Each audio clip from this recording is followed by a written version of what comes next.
갈라디아 교회는 바울이 1차 선교 여행 중에 세우게 된 교회입니다.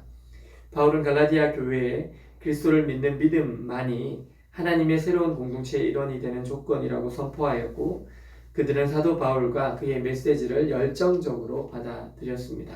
그리고 우상 숭배에서 돌이켜 오직 하나님 한 분만을 예배드리게 되었고, 하나님의 선물인 성령을 체험하게 되었습니다. 그러나 바울이 갈라디아를 떠난 지 얼마 후에 자신들을 예루살렘 교회의 대표라고 소개한 거짓 선생들, 유대교 율법주의자들이 침투합니다. 이들은 갈라디아의 그리스도인들을 그들의 거짓 복음으로 설득했습니다. 이들은 바울의 복음은 완전히 잘못된 것은 아니지만 불완전한 반쪽짜리 복음이라고 주장하면서 갈라디아 교인들이 완전한 구원을 얻기 위해서는 그리스도를 믿는 믿음 외에 할례와 율법 준수도 반드시 해야 한다고 주장했습니다. 그러면서 또한 이들은 바울의 복음과 사도직을 공격했습니다.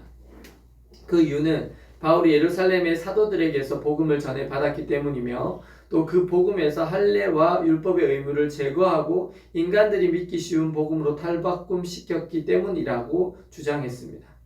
이처럼 그럴듯하게 꾸며진 설득력 있어 보이는 메시지를 듣고 다수의 갈라디아 교인들은 반쪽이 아닌 완벽한 하나님의 백성이 되기 위해서 할례와 율법 준수를 심각하게 고려하게 되었습니다. 이러한 갈라디아 교인들의 태도의 변화는 그 교회들 안에서 의견 차이와 갈등을 일으켰습니다.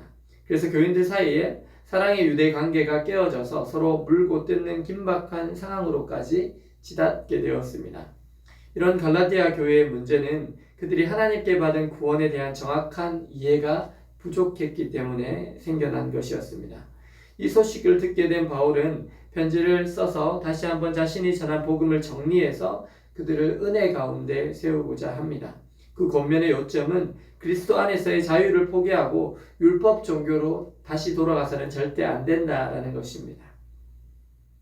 그리고 바울은 자신이 전한 복음과 사도직이 인간을 통해서가 아니라 오직 하나님으로부터만 유래된 것을 주장하면서 정말 자신의 사도직과 복음의 신적 기원을 변증합니다.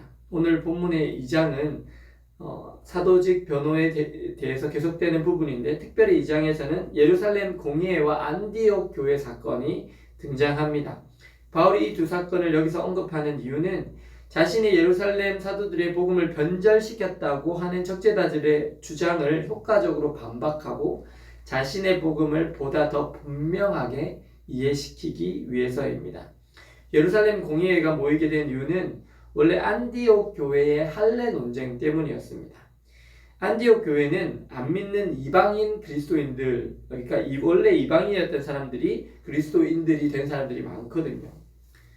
근데 이 사람 일부 보수파 기독교인들이 이 개종한 이방 그리스도인들에게도 이들이 할례를 받지 않으면 구원을 받을 수 없다고 주장한 데서 비롯된 문제였습니다. 그래서 안디옥 교회는 예루살렘에 있는 사도들 앞에서 이 문제를 해결하기 위해서 바울과 바나바를 예루살렘으로 파송하였습니다. 그리고 이런 여러 가지 문제에 대해서 예루살렘 공의회에서 충분한 토의가 이루어졌습니다. 사실 예루살렘 공의회가 열렸던 가장 근본적인 원인은 당시의 교회의 가장 우두머리격이었던 야고보 사도가 이방인도 할례를 받아야 하는 것이 아닌가 하는 생각을 가지고 있었기 때문입니다. 그 예루살렘 공의회에서 이방인의 할례와 율법 준수에 관해서 오랜 토의를 거친 후에 베드로 사도가 일어나서 자신이 고넬료 집에 방문했던 그 내용들을 상기시킵니다. 자기가 기도하는 중에 환상을 봤는데 계속해서 이렇게 4발 가진 짐승, 기는 짐승, 공중에 나는 짐승들이 있었는데 그걸 계속 하나님께서 먹으라고 하시니까 저는 깨끗하지 않은 것, 이런 건 못 먹습니다 라고 했더니 하나님이 내가 왜 깨끗하게 한 걸 네가 속되다고 하느냐 라고 말씀하시면서 베드로야 잡아먹으라 하셔서 왜 그러지 이러고 있는데 갑자기 그때 이방인 고넬료가 보냈던 사람들이 베드로를 찾아옵니다. 그래서 성령께서 따라가서 말씀 전해라 해서 따라가서 전했는데 그들 가운데 성령이 내리신 거예요. 그 이야기를 하면서 이방인이나 유대인이나 그리스도 안에서 같은 부르심을 입고 믿음의 자녀가 된 사람을 어떻게 다시 율법 준수하게 할례받게 하느냐라고 이렇게 반대했습니다.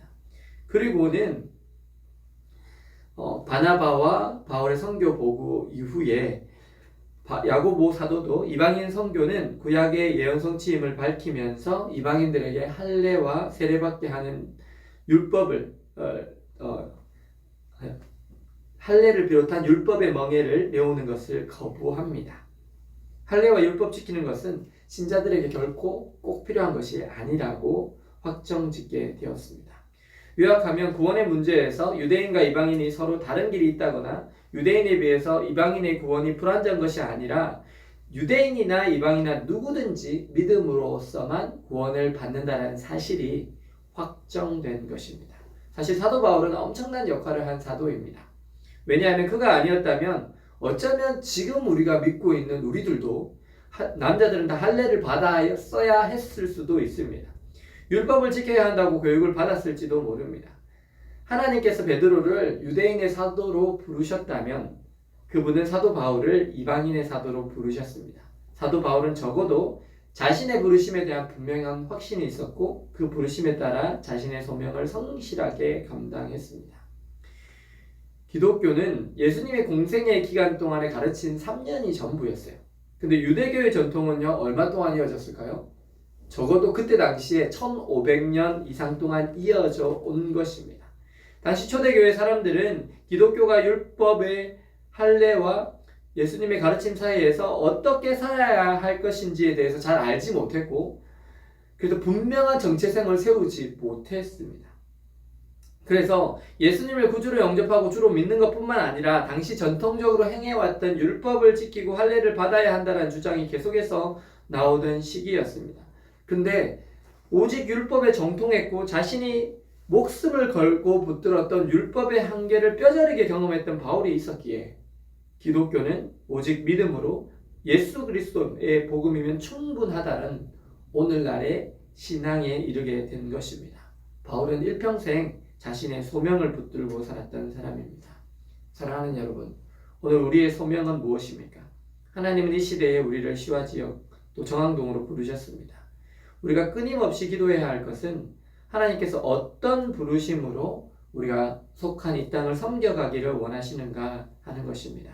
하나님은 과연 우리 한 사람 한 사람을 어떤 소명을 향하여 부르시는가 입니다.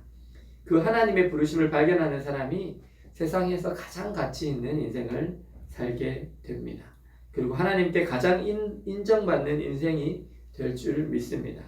오늘 나를 이곳으로 부르시는 그 하나님 앞에 귀를 기울이시고 그 하나님의 뜻에 온전히 순종하여 가심으로 사도 바울과 같이 면류관을 향해서 달려가는 가치 있는 인생, 마지막 날 주님께 칭찬받는 저와 여러분들 되시기를 예수님의 이름으로 축원합니다. 기도하시겠습니다. 사랑의 하나님, 오늘 율법주의의 폭풍 가운데서도 소명을 따라 중심을 지키고 마음을 지키고 교회를 지켜갔던 사도 바울의 모습을 봅니다. 하나님, 이 시대에 저희를 부르신 하나님의 뜻을 굳게 붙잡고 늘 복음을 위해서 애쓰고 충성하는 하나님의 소명을 붙들고 살아가는 저희들을 다 되게 하여 주옵소서.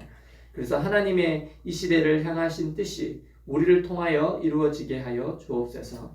주님, 우리가 바울이 갔던 것처럼 하나님께서 예비하신 생명의 면류관을 바라보면서 달려가는 주님께 충성된 종들 다 되게 하여 주옵소서. 예수 그리스도의 이름으로 기도드립니다. 아멘.